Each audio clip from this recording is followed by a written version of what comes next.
Okay, everybody's got it. And I'm going to just get some notes up here. So, good evening and welcome to everybody in all our different time zones.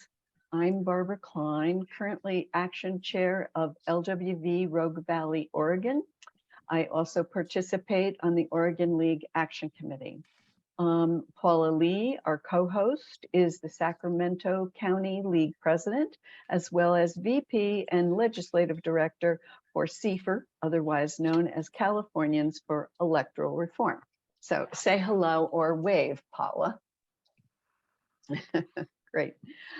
This meeting is sponsored by Sacramento County League, Lands of the Maidu and Miwok Tribes, and the League of Women Voters, Rogue Valley, Oregon, Lands of the Takelma and Shasta people.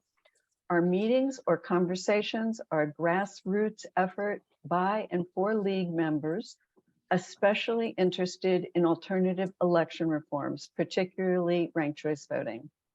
If you have League members interested in this who are not on the invitation list, please email me or Paula, and maybe sometime today, Paul will be able to post our preferred email addresses in the chat.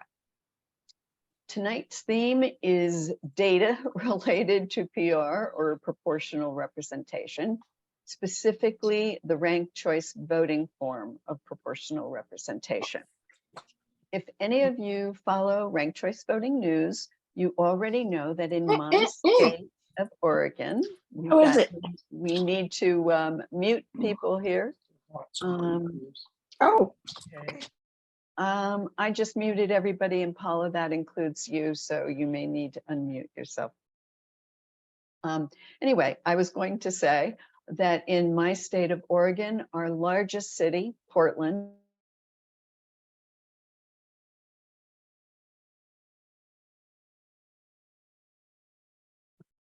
Hey, Barbara, I lost your audio. It looks like you got muted also. Gosh, okay. Hopefully I'm back. Did we hear that my state of Oregon passed proportional representation or ranked choice voting? Good.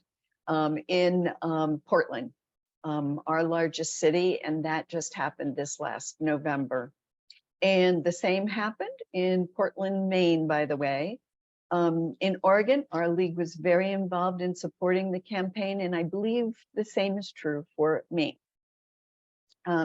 Most registrants here understand the details of simple or single winner ranked choice voting, but not everyone is as familiar with ranked choice voting for multiple seats or multiple winners. Hopefully, you will feel more comfortable and more familiar after tonight. So just so everybody understands our agenda, we're going to show a very short video on proportional RCV before our speaker begins, just to refresh everyone about the differences. Then our speaker, Deb Otis, Research Director at FairVote, will talk about the benefits of ranked choice voting and what the data shows, as well as how this form of proportional ranked choice voting can help in advancing goals of the Voting Rights Act instead of chipping away at it. So our grassroots group here has learned that we never seem to have enough time for questions. So tonight, with just one speaker, we do hope that we will get to most of your questions and that they can all be addressed. When Deb is finished, we will take questions either sent in early or those on the chat. We want people to feel comfortable to put questions into the chat box as they come to mind. However, I'm going to ask that we refrain from side conversations or comments in the chat until the speaker is done with her presentation. That would be appreciated. But again, if you have a question, do put it in. And if we have any remaining time, we will open it up for more conversation type with succinct questions. We don't want to cut anyone off, and we want to keep a strict time frame so to respect everyone's time. So first, we're going to go on to the short video and hope that, as usual, everybody hopes that it always plays. So let's see what we do here.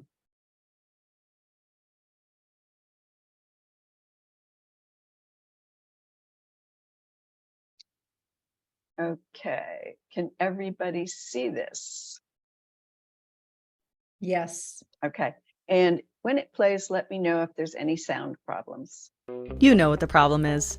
Communities across the country feel like their elected officials don't have their best interests at heart. Voters may feel like their vote doesn't matter, or worse, they're disillusioned because our elected officials don't actually represent us. But guess what?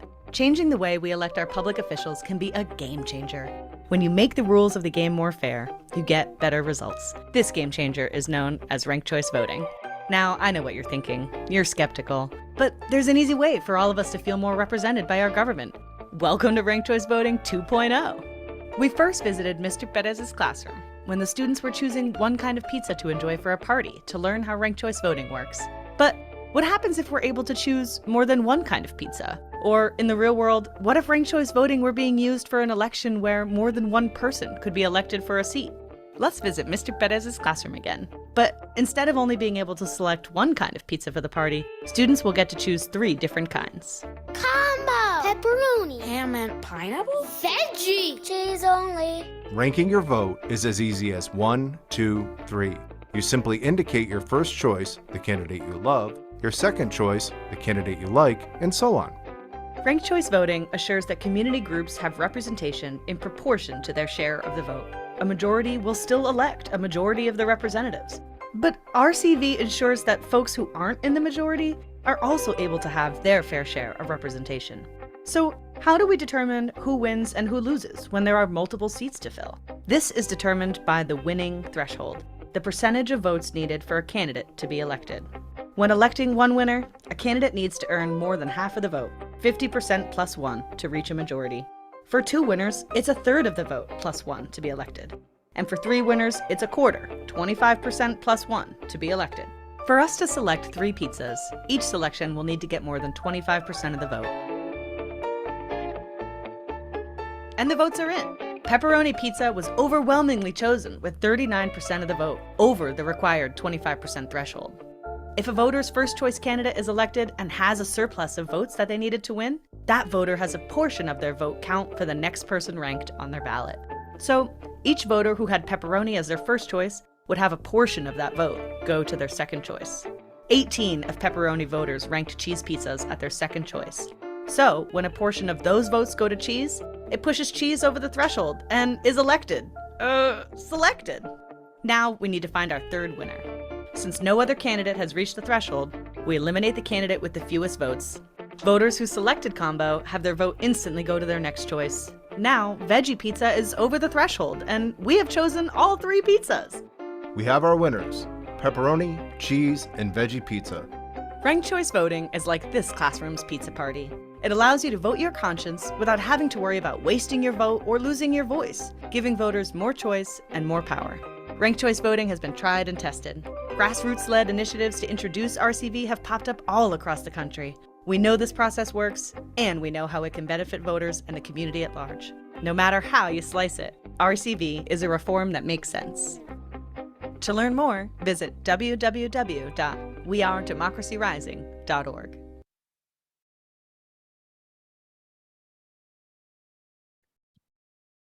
Great. Now I'd like to welcome Deb Otis, the Director of Research at FairVote.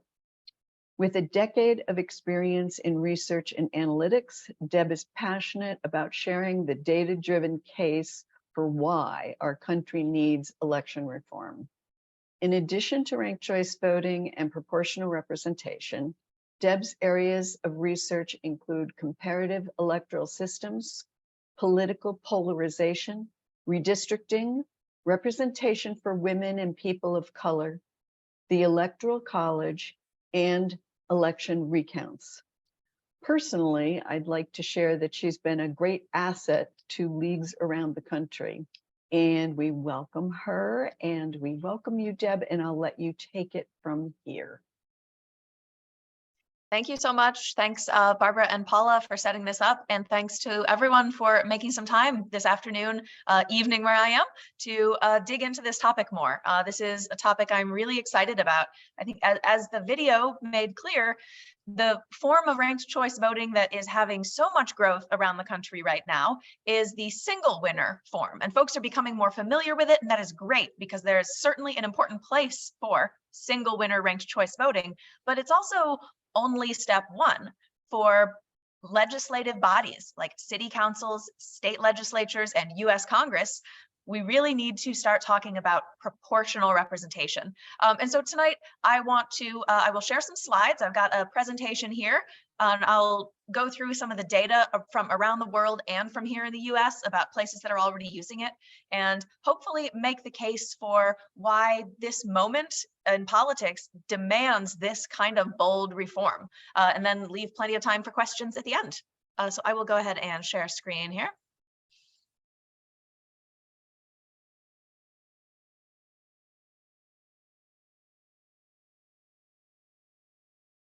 All right. I won't be keeping too much of an eye on the chat, but I will try to check in once or twice. So you can put questions there, but for the most part, I think we will try to take questions afterwards. Deb, Paula will Yes. Paula will monitor the questions, so don't worry about it too much. Wonderful. Let's jump right in then.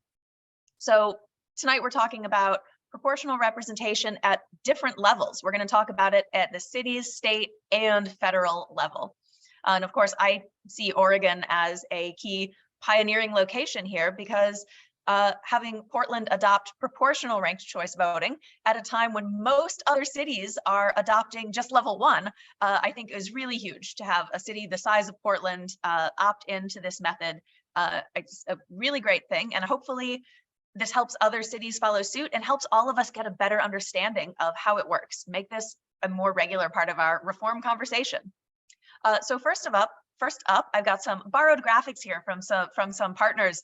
I'm quickly going to show winner take all versus proportional systems, just how they differ. And so in winner take all systems, the largest faction controls all of the representation. So our current US congressional districts are like this. This graphic shows the largest faction is 40%. And so you get one representative out of each congressional district. Even if the largest faction is only 40%, then those are the only folks that are represented, and we have a lot of people locked out of representation. The other alternative, of course, proportional representation systems. And so this here shows if you're electing a group of people, then you get to reflect the full diversity among the constituents in your area. And this, of course, is true at the city level. Most of our cities have lots of political diversity, as do our congressional districts and our states. And so within each of these constituencies, when we only represent one voice, we are leaving a lot on the table. We are not having complete conversations that consider all of the issues when we make policy. And so we are just not doing as good of a job as we should when we are not being inclusive of the diversity in our districts or cities or states. I've got some points here about why our current winner take all system is making things worse. So first of all, it incentivizes gerrymandering. This is true at the federal level and even at the city level. Cities that have to draw districts sometimes end up looking pretty weird. And of course, in winner take all systems, it creates incentives to gerrymander. There is no consolation prize in a winner take all district. If your faction is the second largest, too bad. No representation for you. And so we get more and more polarized as the sides dig in. And additionally, this is about which voices, which positions we prioritize. Are we prioritizing one voice from a single district or a single state? Or are we prioritizing an inclusive mix of voices that can bring everything to the conversations? And the winner take all systems require district drawing. Even when the district drawers have the best possible intentions, voters move, coalitions shift. Even the districts where you've done your absolute best can sometimes turn into bad districts. And our districting plans, of course, even if you have the best intentions this redistricting cycle, Our whole system relies on you trusting that in 10 years, when we redistrict again, whoever's drawing the districts then will also have intentions just as good as yours. And so all of these problems are just baked into the winner take all voting methods. And when we move to single winner ranked choice voting, we are getting better elections. We are getting better representation for sure, but a lot of these problems still exist because you're still in winner take all. And so there will always be a place for regular ranked choice voting, for single winner ranked choice voting. There are a lot of offices where we only elect one person, your mayor, your president, etc. But for legislative bodies with multiple members, we really ought to be moving away from winner take all. Luckily, we can do that with ranked choice voting, so it is the same voter experience. You simply rank your candidates. And so, we've been, until now, I've mostly been talking about just proportional representation, but I want to narrow down there are a lot of ways to do proportional representation. Most democracies in the world are using some form of proportional representation. The one that Portland chose to go with is what I consider to be the gold standard for here in the US.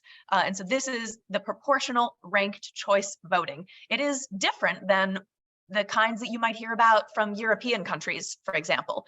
This is the one that I think is particularly well suited to US elections. And so I think folks looking for proportional methods should absolutely follow Portland's lead here. The proportional ranked choice voting is a great one. So here's why this is a proportional representation that's going to work really well in this country.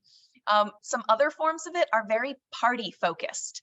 And here in our US elections, we've got a tradition that I think a lot of us really like, of voting for the candidate specifically. We're not just counting up total votes for Democrats or total votes for Republicans. You get to vote for which Democrat, which Republican. We like to vote for candidates, not parties. And so, of course, proportional ranked voting works well with this. It works for all of our different levels of elections. Most of our cities have non-partisan elections, but our federal elections are partisan. Proportional ranked choice voting works at both of these levels. And so voters can have kind of one consistent experience on their ballot. And lastly, this promotes proportionality across multiple dimensions. I am going to get into some data, some research studies shortly. So I want to touch on this just briefly. If you look to European proportional representation systems, I said those are just about the party. And so they do a really good job of delivering proportionality based on partisanship. And that's it. This version, proportional ranked choice voting, it also delivers fair outcomes in terms of race and ethnicity or issue coalitions, not just partisanship, because it lets voters express our more complex preferences. Some voters may go into a voting booth thinking it's really important to me that our city elects our first woman mayor. And so I'm going a little bit beyond partisanship to help elevate women candidates.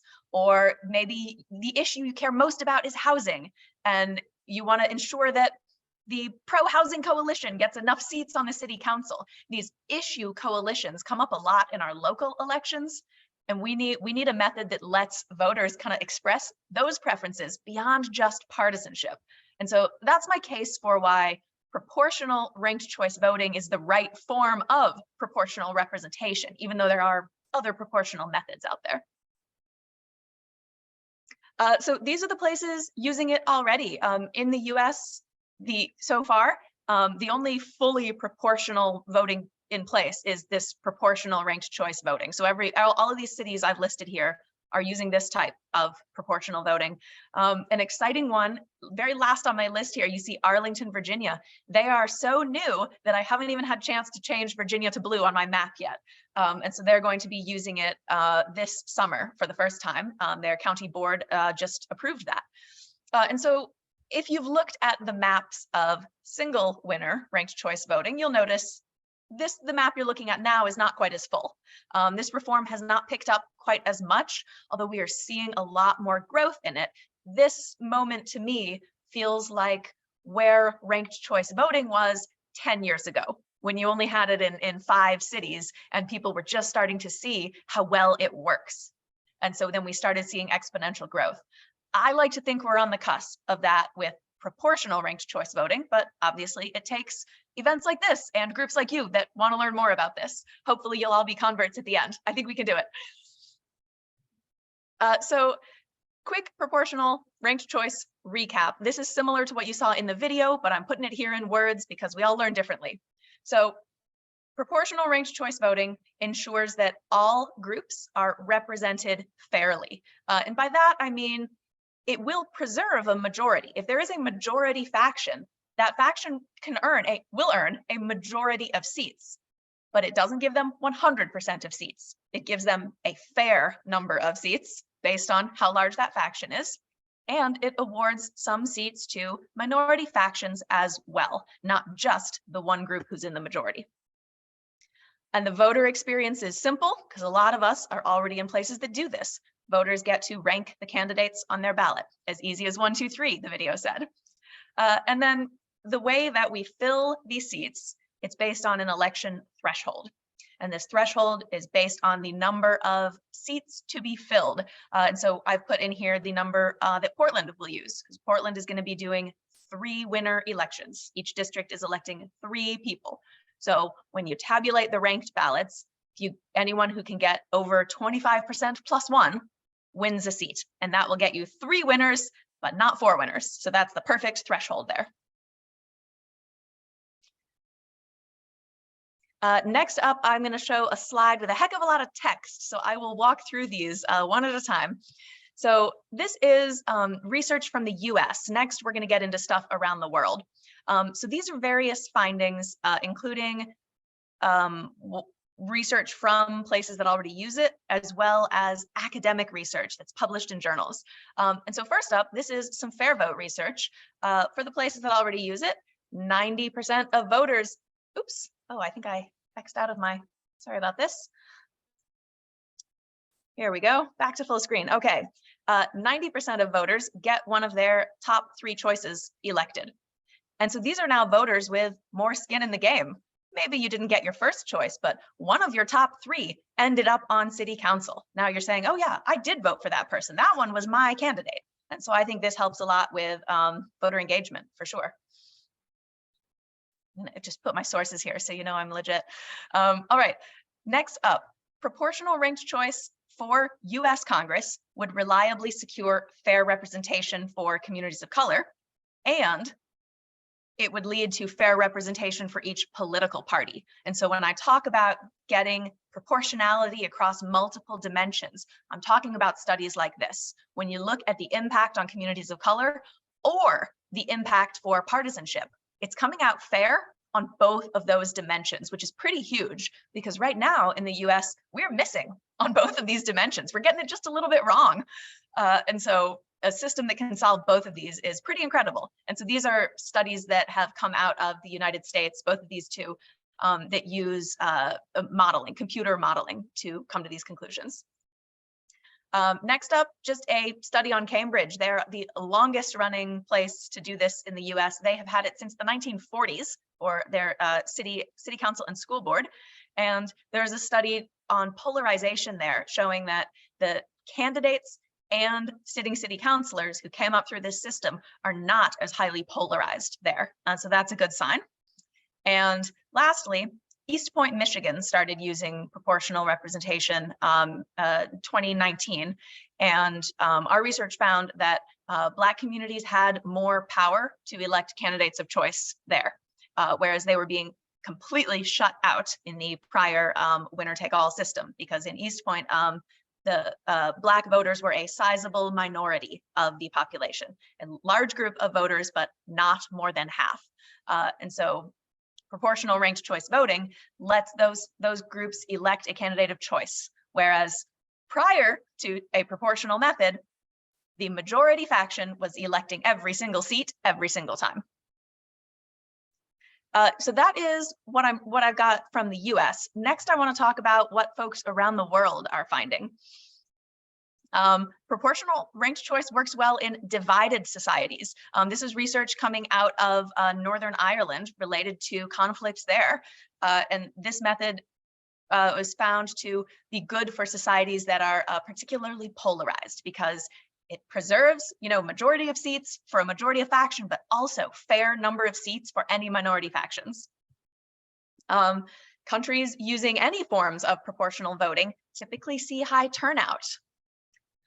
Multi-member districts produce more diverse racial representation, and this is similar to a finding from the US that I also showed. Multi-member districts, when I say that, I'm talking about the Portland model. They're electing their city council from districts that elect 3 people each. So each district has 3 councilors. That's what's called a multi-member district. So that's what we mean here. Multi-member districts also lead to increased women's representation around the world. And that's what I have for you for research studies. These are plentiful. So I just picked out a couple of the highlights that I wanted to make sure that we didn't miss tonight.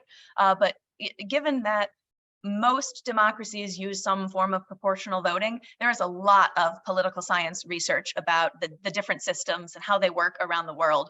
I see the US as a bit of a unique case because our national politics is so dominated by 2 parties instead of a more multi-party democracy.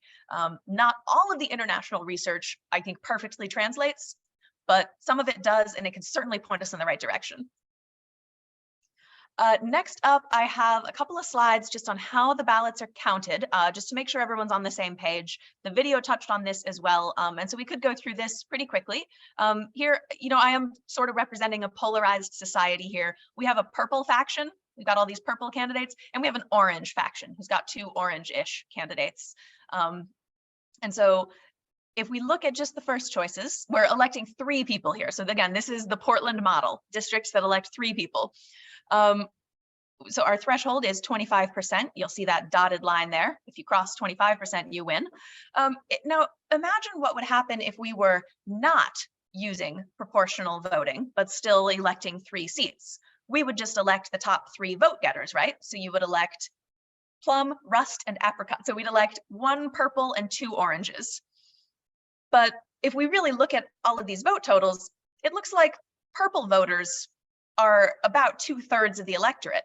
So why are they only getting 1/3 of seats, right? So that's what would happen if we did not have a proportional method. You would elect your top few winners, and then because of some vote splitting, we would be denying majority rule, and we would be empowering minority factions. And we want to be proportional. Nobody should be overrepresented. Nobody should be underrepresented.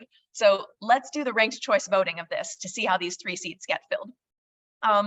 Plum has crossed the threshold, so they win 1 seat. Good for Plum. They also got more votes than they needed. This is called a surplus. You see, they needed 25%. They got 35%. So Plum is doing a good job connecting with their constituents, and there's a lot of purple voters in this district. And so instead of just leaving those over with a candidate who doesn't need them, we transfer those surplus votes.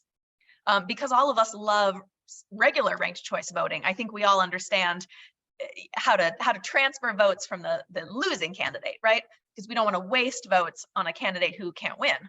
And so this is the same principle, but we're expanding it. Now we're saying an extra vote for a candidate who has already won would also be a wasted vote. So that's why we're transferring surplus in addition to this, this step of transferring votes from losing candidates. So let's transfer this surplus first.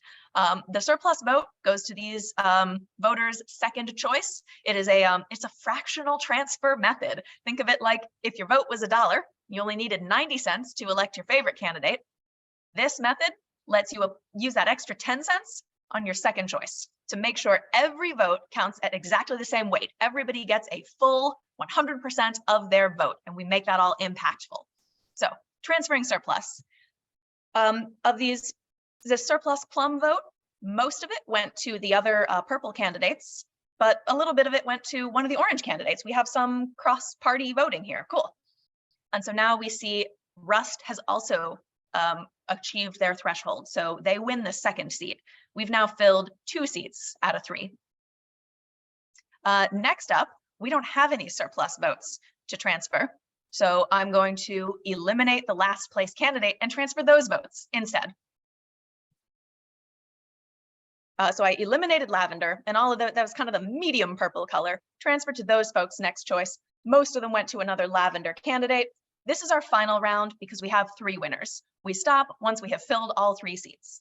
And so we got 2 purples and 1 orange. And now that feels about right for the proportionality aspect. So I hope that kind of makes sense on how a polarized society can end up filling the seats appropriately in proportion to the voters who support each faction.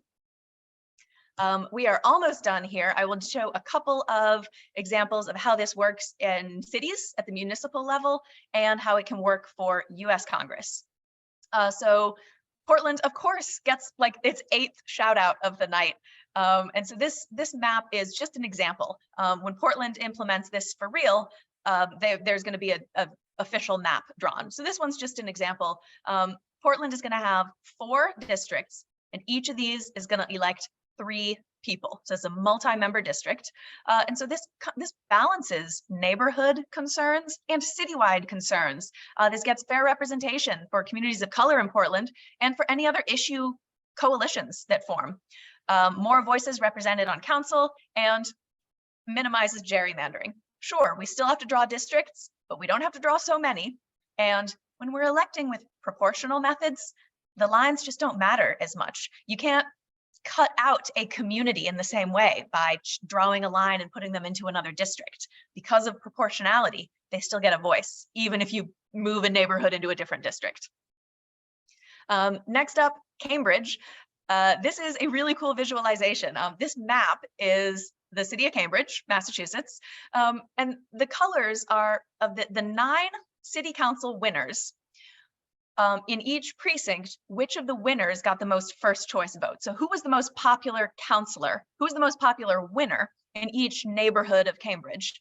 And this kind of looks like districts. And I love this map because it sort of looks like someone drew districts. There's clearly a red section of town and a blue section and a purple section, but there are no districts in Cambridge. They elect all 9 people citywide with proportional representation, with proportional ranked choice voting.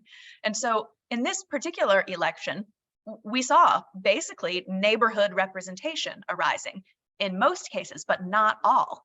Some of these folks, had different, key coalitions built from different neighborhoods. So those look like maybe candidates who took a citywide issue as a key campaign issue instead of a neighborhood issue. And so we're getting both types of candidates.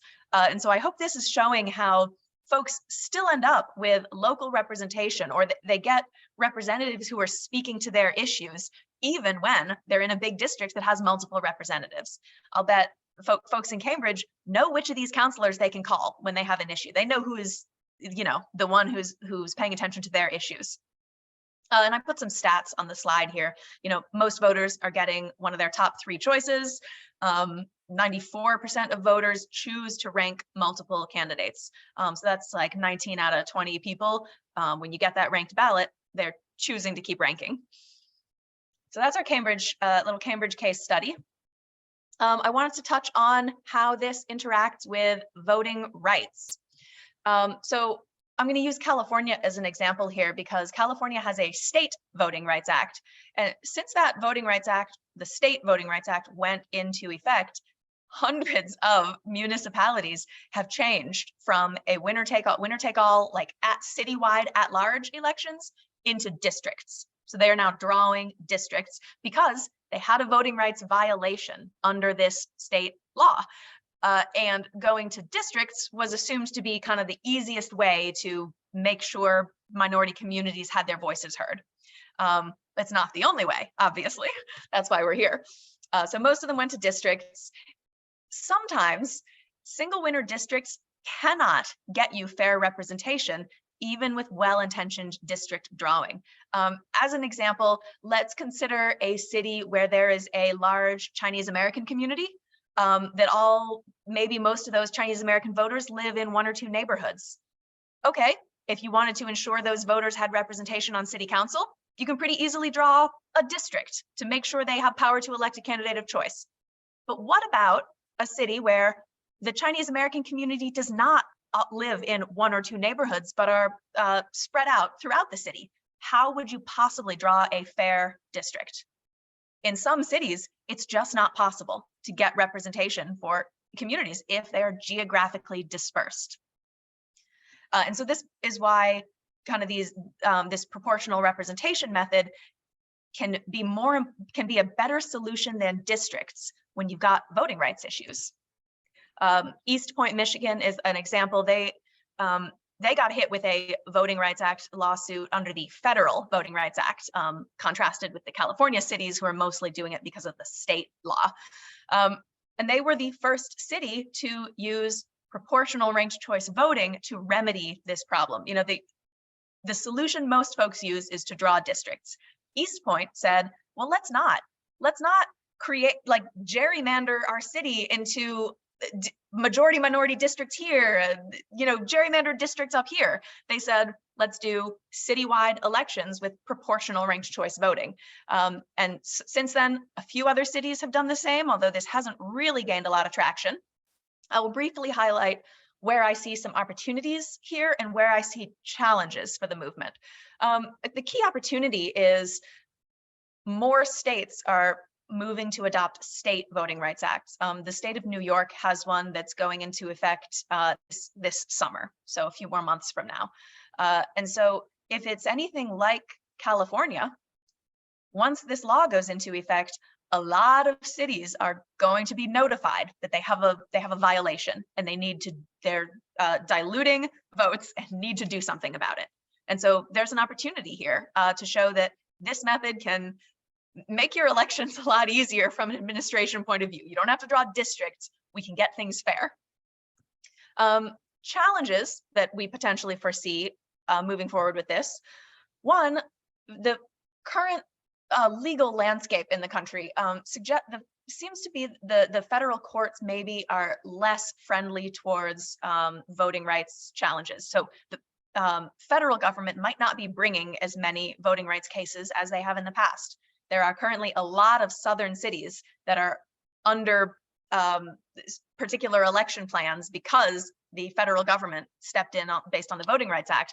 That might not be happening as much anymore.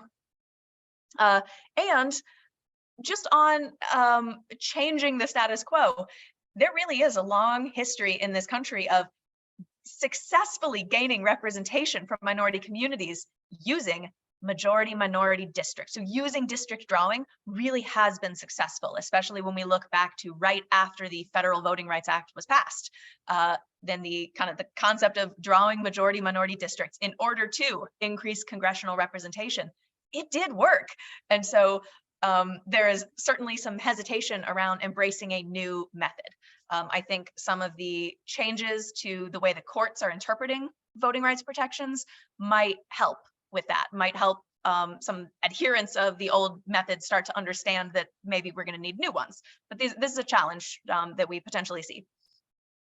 Last up, real quick, we'll talk about what this would look like for Congress. I have Massachusetts and Louisiana here. And so in both of these, this is the same model that Portland would be using. Instead of a bunch of single member districts, we would go to 3-member districts. So Massachusetts would get 3 districts of 3.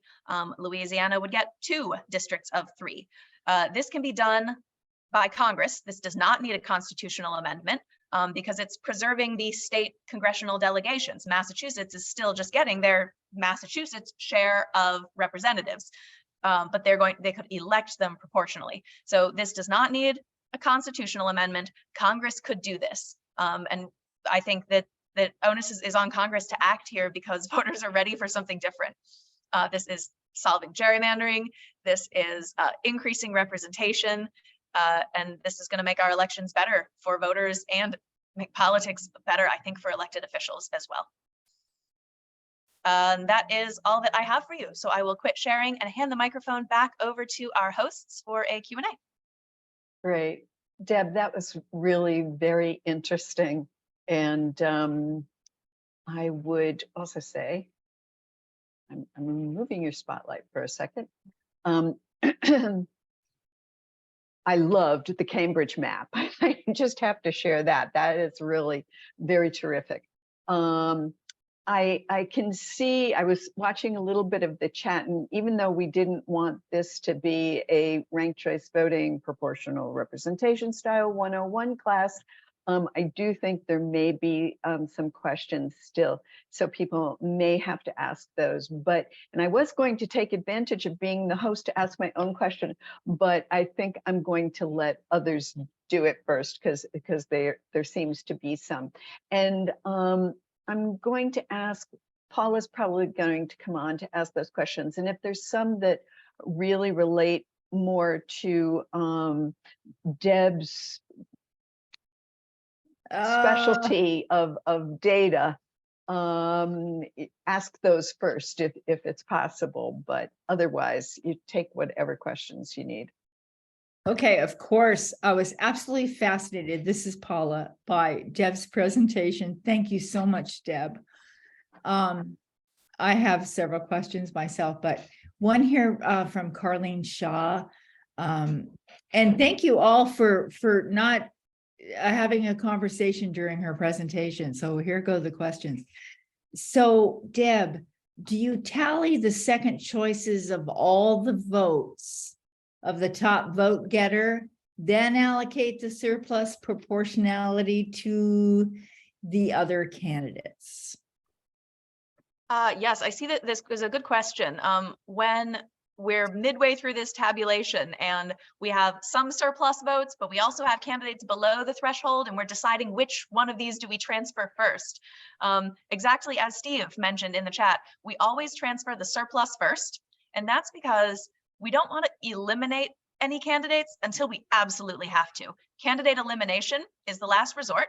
If you transfer surplus votes first, there's a chance that whichever candidate was in last and was on the chopping block might get enough of those surplus votes that they're not on the chopping block anymore. They might have been enough people's second choice that they're saved. And so we don't want to eliminate a candidate until we are mathematically certain that they are no longer in the running. And so that's why we do surplus first. It was really great. And I thank you for covering the California situation, because we've had so many cities be sued and spend money going to districts. And I don't think they really recognize, the difference between what they could have achieved with proportional representation. Another question, is there a document that explains the process to get this implemented in a city? Well, I don't have one single FAQ, but I can speak at the high level, saying that each city might need a different approach.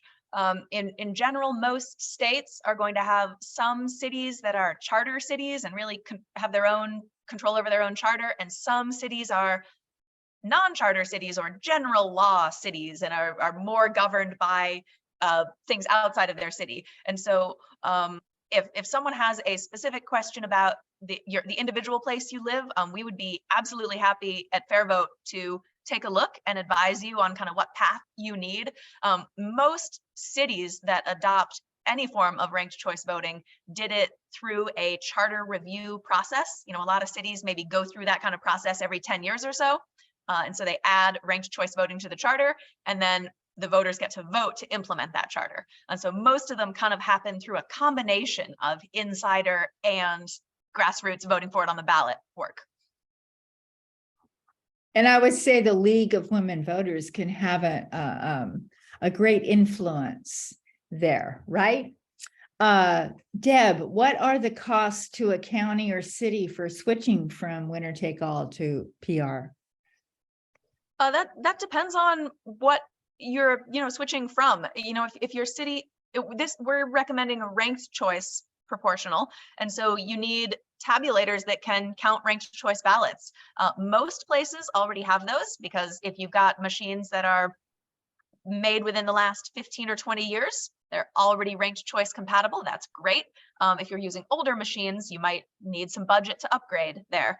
And there's redrawing, and there is voter education and education for election administrators. And so that's where some of the budget would come from, ensuring voters understand why we're making this change, and that they know that their vote is still impactful. Their vote is counting as they intend it to. I think that voter confidence comes from a good voter education plan. And of course, the league is on top of that kind of stuff as well. Yes, I was going to say, that's our thing, Deb. That's what we do best. Education of voters. I'm interested, another question. I'm interested in finding local opportunities to try PR. For example, a city council, county commission, student government. Where is the low-hanging fruit, in your opinion? Well, I might disagree that we need to look for low-hanging fruit here. I mean, I think go for the full city council. Like, voters are ready for this kind of change. And a lot of these reforms, like the one that just happened in Portland, came through a charter commission. So some folks spent a long time studying this before deciding to recommend that for the city's new charter. And so I would say queue up a charter review process, get yourself on the charter review commission. Some of those are elected, some of them are appointed, and you can just apply to join it. And then you can bring this idea to that charter review commission. So no need to find the small low-hanging fruit. Voters are ready for a bold change like this. And so we just need folks who will step up and say, it's time to bring it to my city. And we have found here in Sacramento, it's important to educate elected officials as well. So one of the questions that came in earlier before tonight was, do you have a simple way of explaining the proportional ranked choice voting, how it's for people who want to dig into how the votes are counted? That would be a lot of league members, by the way. And do you use the term STV? Myself and FairVote typically don't use STV. STV stands for single transferable vote. It's kind of the technical term for this voting method. And it's the term you'll see in academic papers, like stuff in political science journals. And that kind of single transferable vote explains how the vote is counted, but it doesn't really get at what's the voter experience and what is the point. And so I like proportional in there more so than single transferable, because that explains not just what are we doing, but why are we doing it.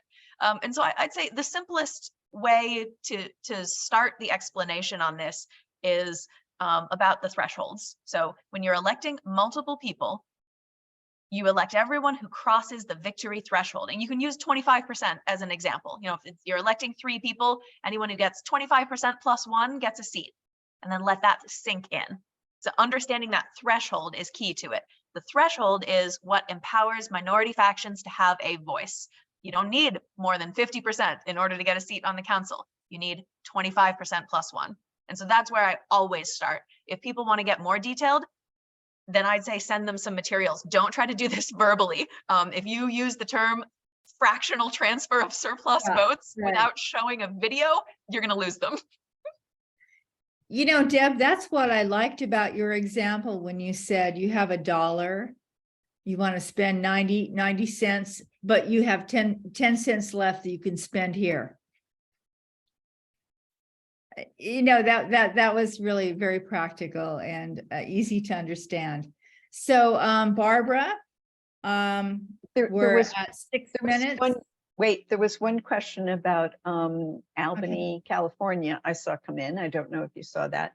And they were just wondering how the results were of that. I saw briefly that question, wondered if you wanted to respond to Deb, that. you may want to respond. It was a huge success as far as I know, in a very diverse city. Yeah, it was their first use of it. I think that they've got 5 city council seats, but they stagger when they fill those seats. So they elected 2 of the seats this year. In 2 years from now, they're going to elect the other 3 seats. And so they're kind of staggering. And so they're never doing all of the seats at a time. And so, yeah, this year they filled the 2 seats with two progressive candidates, progressive city. These folks were from different parts of the city. They're from different racial backgrounds. They're both people of color, but they're from different backgrounds and kind of representing different geographic sections of the city as well. And so it does look like a proportional outcome, and certainly a good outcome from a voting rights perspective. And so we'll see in a couple more years when they elect the other 3 seats. Here's another question from Portland, because Norman Terrell is asking, the business community and some incumbents resisted this change. Although I will mention most on the Charter Commission were very supportive of this. Anyway, he was saying these seem to be those that benefit from the plurality elections. You know, that's how they get elected, and that's how they wanted to keep it. And he's asking, are there other resistors other than election officials? I think you hit on something here with the status quo. Maybe the folks who are benefiting from the current system are least likely to want to upend it. And so factions that benefit from winner take all, like if you're in a city where you are part of a 51% majority and you get 100% of the seats, maybe it's going to be hard to convince that majority to change the rule because they're benefiting, right? And so I think a lot of individual factions have different reasons to support this. Some people come to this from general good governance background. Some people come to this for voting rights reasons. Some people come to this for voter experience reasons, like voters should have the freedom to rank. And I think there is something in this for everybody. But one of our challenges, honestly, is that right now, a lot of cities are 100% ruled by the majority faction. And if in order to switch to this, that majority faction is going to have to give up a little bit of control. And now in the places with a state voting rights act, they already have to. But in states that don't have that legal mandate, that happy majority can just sit around controlling 100% of the seats on the council and maybe not want to give any of those up.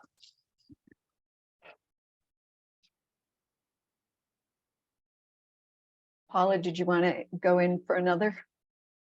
We're No, I think running out of time. Yeah, we're running out of time. So I was going to let you have time to show the video one more time. Okay. Well, that can also be afterwards. And there are 2 things that we want to say before we say goodnight this evening. And that is, for anybody who missed the opening video or would like to see it again, we are going to replay it momentarily.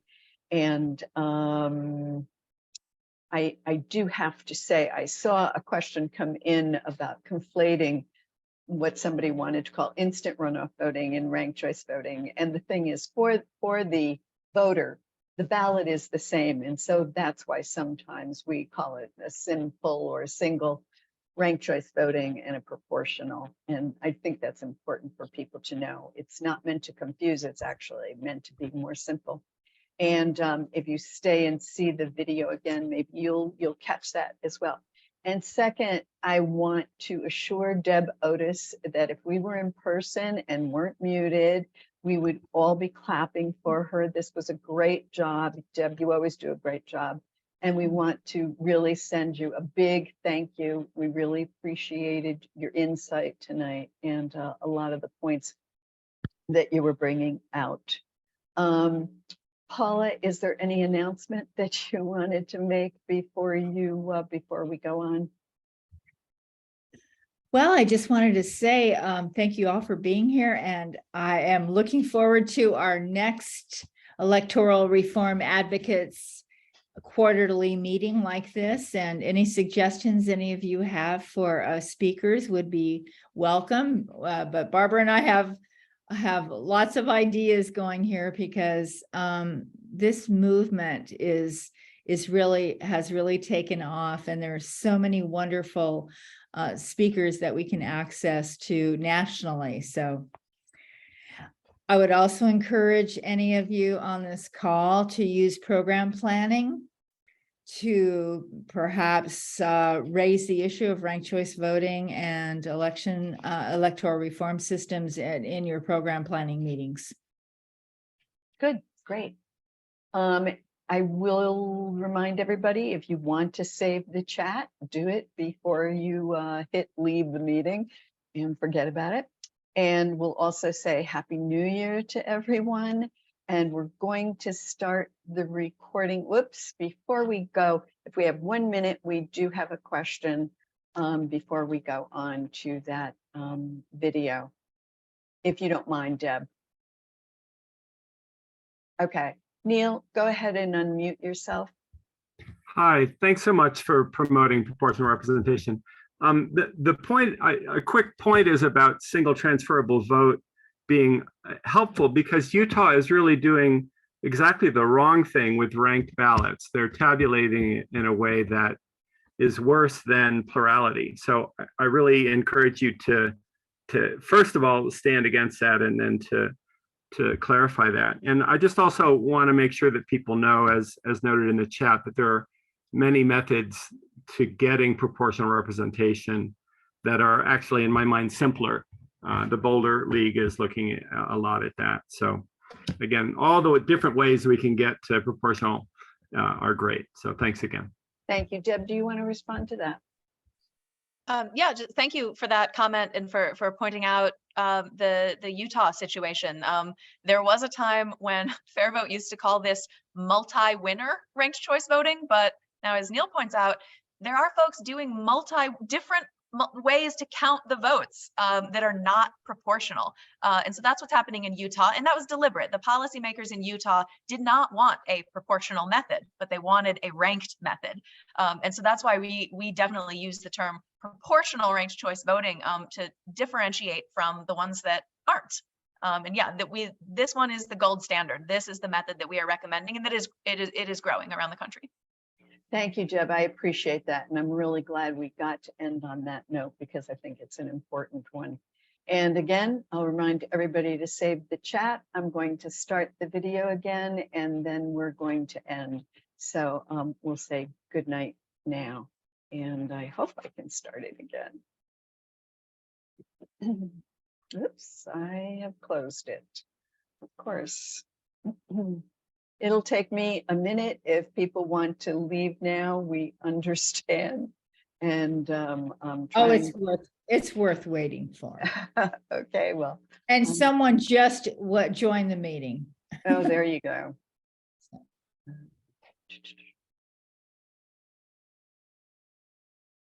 Who can I send a question to? Patty says. Okay, here we go.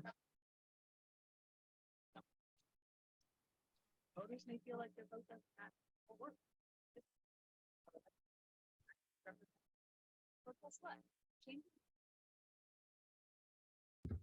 Well, we're not seeing a presentation. Uh-oh, yeah. You're not seeing the video? No. Correct. Seeing it and Okay. not hearing it. Okay, sorry, hang on 1 second. I was seeing the video. You looked like you were. I wanted to make sure. Okay. Okay, maybe I didn't share.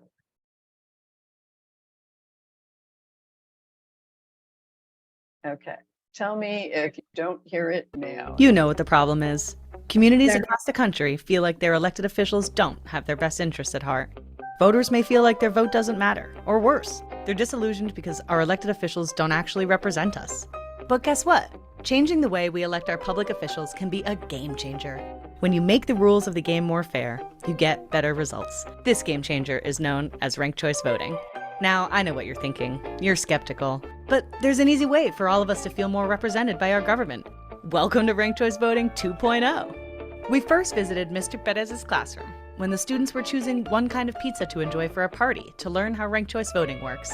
But what happens if we're able to choose more than one kind of pizza? Or in the real world, what if ranked choice voting were being used for an election where more than one person could be elected for a seat? Let's visit Mr. Perez's classroom again. But instead of only being able to select one kind of pizza for the party, students will get to choose 3 different kinds.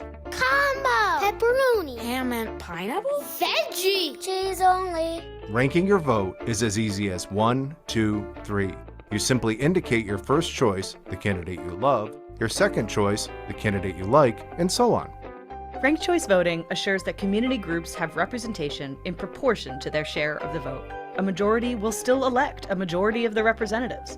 But RCV ensures that folks who aren't in the majority are also able to have their fair share of representation. So, how do we determine who wins and who loses when there are multiple seats to fill? This is determined by the winning threshold, the percentage of votes needed for a candidate to be elected. When electing one winner, a candidate needs to earn more than half of the vote, 50% plus 1, to reach a majority. For 2 winners, it's a third of the vote plus 1 to be elected. And for 3 winners, it's a quarter, 25% plus 1, to be elected. For us to select 3 pizzas, each selection will need to get more than 25% of the vote. And the votes are in. Pepperoni pizza was overwhelmingly chosen with 39% of the vote, over the required 25% threshold. If a voter's first choice candidate is elected and has a surplus of votes that they needed to win, that voter has a portion of their vote count for the next person ranked on their ballot. So each voter who had pepperoni as their first choice would have a portion of that vote go to their second choice. 18 of pepperoni voters ranked cheese pizzas at their second choice. So when a portion of those votes go to cheese, it pushes cheese over the threshold and is selected. Now we need to find our third winner. Since no other candidate has reached the threshold, we eliminate the candidate with the fewest votes. Voters who selected combo have their vote instantly go to their next choice. Now, veggie pizza is over the threshold, and we have chosen all 3 pizzas. We have our winners: pepperoni, cheese, and veggie pizza. Ranked choice voting is like this classroom's pizza party.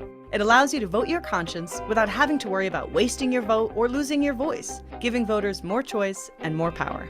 Ranked choice voting has been tried and tested. Grassroots-led initiatives to introduce RCV have popped up all across the country. We know this process works, and we know how it can benefit voters and the community at large. No matter how you slice it, RCV is a reform that makes sense. To learn more, visit www.wearedemocracyrising.org.